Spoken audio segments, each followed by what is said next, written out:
Децата може да биде жртви на физичко, психичко, економско, сексуално, семејно, родово базирано, врсничко и сајбер насилство.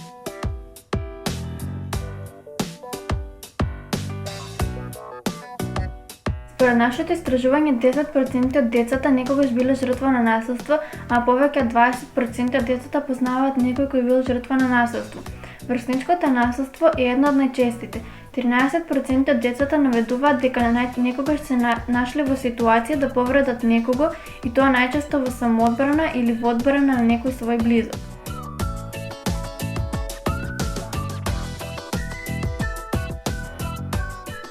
Децата не смеат да бидат пасивни наблюдувачи на врсничко насилство, доколку тие се сведоци, тие треба да реагираат кај надлежните, родителите и наставниците.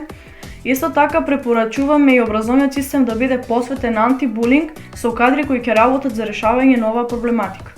За да се заштитат од сајбер насилство, сметаме дека децата никогаш не треба да ги даваат своите лични податоци и да внимаваат со кого споделуваат видеа и фотографии, а пак за да се заштитат од сексуална злоупотреба, децата уште од градинка треба да се едуцираат за својата сексуалност.